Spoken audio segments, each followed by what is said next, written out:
अस्सलामुअलैकुम। मोहम्मद अज़हर सिद्दीक़ अपने programme mess news के साथ हाज़िर खिदमत है। बहुत अहम समाअत है। सुप्रीम कोर्ट में सहाफ़ियों को हरासा करने और सहाफ़त की आज़ादी, मीडिया रेगुलेटरी अथॉरिटी के बिल पे आपने देखा कि एहतजाज जारी है। मैं हैरान हूँ, हमारे पाकिस्तान के अंदर ही हो रहा है।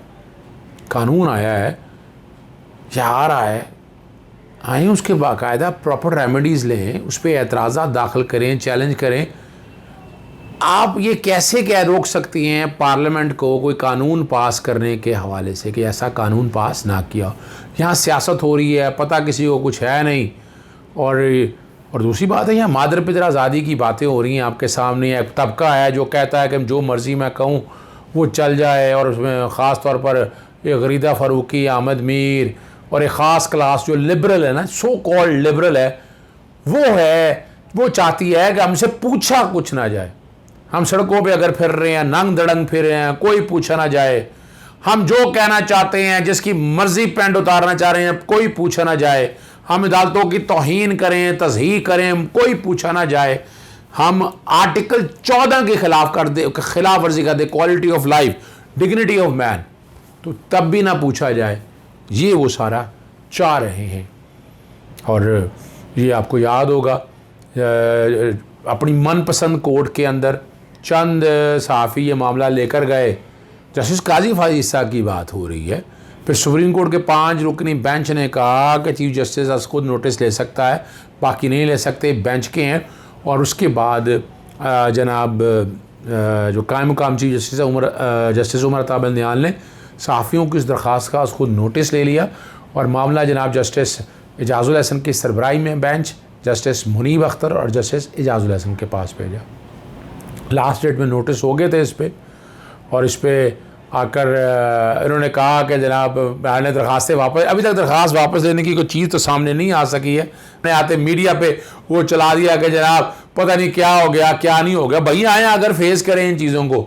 सहाफ़ियों की तरफ से पेश हुए आज अपना खाबर एडवोकेट साहब, और उन्होंने वक्त लिया और बड़ी इम्पोर्टेंस दी सुप्रीम कोर्ट बार एसोसिएशन के सदर अमजद भट्टी साहब को, और उन्होंने बाकायदा डायरेक्शन दी है कि वो DG-FIA के साथ बैठें और देखें और सारे मामलात को क्लैरिटी के साथ देखें। और सुप्रीम कोर्ट ने DG-FIA यानी यहाँ एग्जेक्टिव समरी के साथ जितने केसेस हैं वगैरह में डिटेल आगे जाकर बताता हूँ, चेयरमैन पैमरा और IG पंजाब से सहाफ़ियों के मुकदमात की तफसीलात तलब कर ली। और DG-FIA 1 साल के अंदर एग्जेक्टिव समरी के साथ, यानी आप ज़िम्मेदार होंगे। ये अदालत ने कहा कि आप जब चीज़ देंगे अपने दस्तखतों के साथ दीजिएगा, ताकि पता चल सके क्या क्या कार्रवाई हुई है, कहाँ कहाँ मुकदमात हैं, किस तरह दर्ज हुए, और क्या जो SOPs जो जारी किए हैं उन्होंने अपने, और उस हवाले से वो तफसीलात भी मैं आगे जाके आपको बताता हूँ। इस तरह IG इस्लामाबाद से भी 1 साल में सहाफ़ियों पर होने वाले हमलों के मुतालिक तफसीली रिपोर्ट तलब कर ली है, और ज़ाती हैसियत में उनको पेश होने का भी हुक्म है। और जहाँ तक बड़ी क्लैरिटी के साथ जो बातें की हैं अदालत ने, अदालत इस मामले को बड़ा बारीकी से देख रही है। और ये आने वाले दिनों में आप देखेंगे कि आर्टिकल 19 की जो इंटरप्रिटेशन है ना, हम इतना तो पढ़ते हैं आज़ादी है, लेकिन जो राइडर लगे हुए हैं आगे, हम जो जहाँ रोका गया कि इस यहाँ अदलिया की आज़ादी नहीं आनी है, वो बात नहीं करते। तो यही प्रोफेशनल डिसऑनेस्टी है, और ये ज़रूरत है समर की। बुनियादी हक़ हैं, तस्वीर का एक रुख है, तस्वीर का दूसरा रुख भी देखना है। बुनियादी हक़ अगर यहाँ से चलकर यहाँ आते हैं तो यहाँ से ये आगे नहीं जाती। Your right of liberty and where the nose of other start. और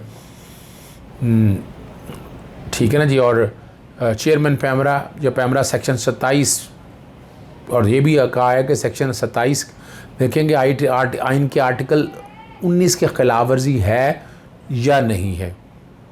और अटॉर्नी जनरल से भी कहा है कि सेक्शन 27 की तशरीह के मुतालिक मुआवनत मांगी है। जो हम चैनल बंद करते हैं, सहाफ़ियों को जुर्माना होता है, काउंसिल ऑफ कंप्लेंट बैठती है। आपको याद होगा मैं नवाज शरीफ का और इसहाक डार का पहले केस ले गया था कि इश्तिहारी हैं, भगौड़े हैं, तो काउंसिल ऑफ कंप्लेंट ने बाकायदा इस पे ऑर्डर पास किया और उनको आने से रोका, वरना पैमरा तो कर नहीं रहा था। एक मैकेनिज़्म ऑलरेडी दिया हुआ है और वो सब्जेक्ट टू रीज़नेबल रिस्ट्रिक्शन के जो प्रिंसिपल है उस पर अमल दरामद के कॉन्टेक्स्ट में है। और यहाँ FIA के हवाले से भी अदालत ने कहा किसी को इख्तियारात का नाजायज़ इस्तेमाल नहीं करने देंगे। जो आइन ने आर्टिकल 19 की प्रोटेक्शन दी है उसका तहफ़्फ़ुज़ फराहम करेंगे। और आज़ादी सहाफ़त को रेगुलेट आइन का आर्टिकल 19 करता है, पिका नहीं करता। ये बात ठीक है जस्टिस मुनीब अख्तर ने।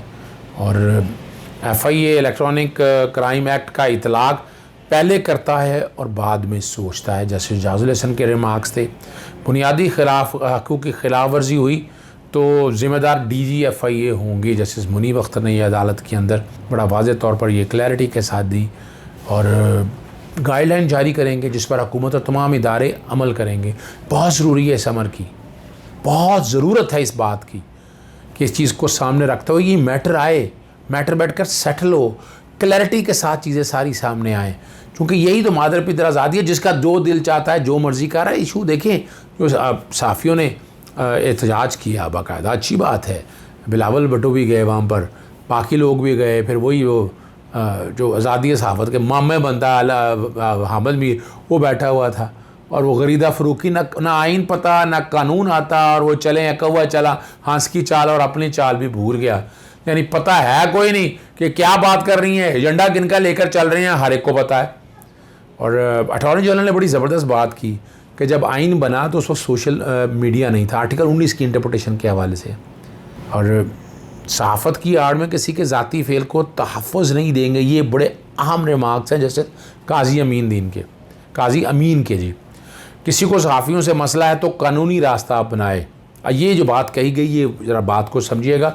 रिमार्क्स आए कि यहाँ दिन दहाड़े सहाफ़ियों को पर हमला कर दिया जाता है, कातिलाना हमला होता है।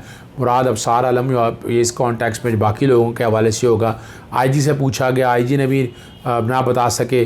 नादरा से इन्वेस्टिगेशन की कोशिश की, नादरा से वो डाटा नहीं मिल सका। इस पर कहा गया कि लाहौर के वाक़े में आपने काफ़ी लोगों को पहचान लिया और आपको पता है बाकायदा डाटा निकाला गया कौन कौन से उस टेलीफोन के उस रेंज के अंदर थे। तो यहाँ अब यहाँ तो उस मुलजिम को ढूंढना है कि तादाद ज़्यादा नहीं थी। बहरहाल ये अदालत के रिमार्क्स थे कि इसकी इंक्वायरी और इन्वेस्टिगेशन होनी चाहिए। और सहाफ़ियों को गोलियां मारना, तशद्दुद करना लाकानूनीयत है। और IG पंजाब को कहा कि आप यकीनी बनाएं कि सहाफ़ियों पर हमले करने वाले गिरफ़्तार हों, और ये भी उन्हें बड़ा वाज़ेह तौर पर कहा गया है। और यहाँ जो है ना ये जो एक बात बड़ी क्या सहाफ़ी को गोली वाले मुलजिम जो है पकड़े गए। और यहाँ जो बात मैं आपको पहले मैं क्लियर कर रहा था, बड़ा क्लैरिटी के साथ बता दूँ, नादरा को वीडियो बुझाए थे लेकिन मुलजिमों की शनाख्त नहीं हो सकी। फिर अदालत जैसे मैंने कहा मीनार पाकिस्तान के मुलजिम पकड़े जा सकते हैं तो सहाफ़ियों को क्यों नहीं। मुलजिम का गिरफ़्तार ना होना ये IG इस्लामाबाद की नाकामी है। और DG FIA ने जो शिकायत के बारे में बताया अदालत को कि 4 सालों में 27 सहाफ़ियों के ख़िलाफ़ शिकायत मिली और 27 में से सिर्फ 4 शिकायत इंक्वायरी में तब्दील हुई। यानी जितना शोर डाला हुआ है ना कि पता नहीं क्या हो गया, कैसा हो गया, 27 हैं, 27 में से सिर्फ 4 में इंक्वायरियों में तब्दील हुई है और उस पर दर्ज हुए हैं सारे मुकदमात। और ये भी अदालत ने अंदिया दिया है कि जायज़ा लेंगे कि इलेक्ट्रॉनिक क्राइम एक्ट पर Pakistan prevention of electronic crime act जो है आइन के आर्टिकल 19 से मुतसादम तो नहीं है।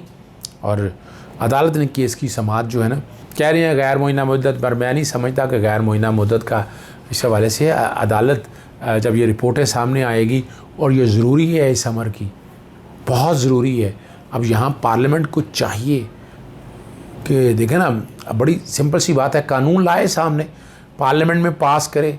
क्या ज़रूरत है किसी की देने की, आपके पास शख्सियत मौजूद है, इस कानून को पास करें, नेशनल असेंबली से पास हो, सेनेट में आए और इसका नफाज करें। आर्टिकल 19 की इंटरप्रिटेशन, यानी ये जितना कानून बनना है ये आर्टिकल 19 का जो राइडर लगा हुआ है ना, रीजनेबल क्लासिफिकेशन के हवाले से, रीजनेबल रिस्ट्रिक्शन के हवाले से, उस कॉन्टेक्स्ट में आना है। ये झूठे, यानी आप डरते क्यों हैं? आप झूठी खबर देंगे तो मुकदमा दर्ज होगा ना। झूठी फेक न्यूज़ देंगे तो आपके ख़िलाफ़, चैनल के ख़िलाफ़ कार्रवाई होगी, और इसमें तो आइन इजाज़त देता है। तो सिर्फ एहतजाज करके, हंगामे करके मैं आप लोगों की आज़ादी के बिल्कुल हक़ में हूँ, बिल्कुल 100%। को आए तो सही अदलिया की आज़ादी छीनने के लिए खड़े होंगे, मगर जिस तरह तज़हीक और तज़लील की जा रही है इदारों की, अपना नैब के इदारे की जिस तरह तज़लील और तज़हीक की जाती है, राना सनाउल्लाह का केस आपके सामने मिसाल है, क्या निकला उसमें से? अदालत कोई चीज़ ऐसी आई बेगुनाही के बारे में, वो खुद बैठे और जजमेंट लेता फिर फ़र्द जुर्म आयद नहीं होने देता। और फिर जिस तरह नैब के केसेस के अंदर डिले कर रहे हैं, केस मुकदमा मंतकी अंजाम नहीं पहुँच सकते, ये सारा कुछ आपके सामने है। इस बात की इजाज़त नहीं दी जा सकती है। और मैं उम्मीद करता हूँ या उम्मीद रखता हूँ कि सुप्रीम कोर्ट आर्टिकल 19 की तशरीह करेगा और उससे ये बात जो है ना, झूठी खबर और ये सारी बातें क्लैरिटी के साथ सामने आएंगी। अब हुकूमत वक्त की अपना जो बॉल है उनकी कोर्ट के अंदर है, उन्हें चाहिए कानून बनाएं और इस पर अमल दरामद यकीनी बनाएं। इजाज़त चाहूँगा।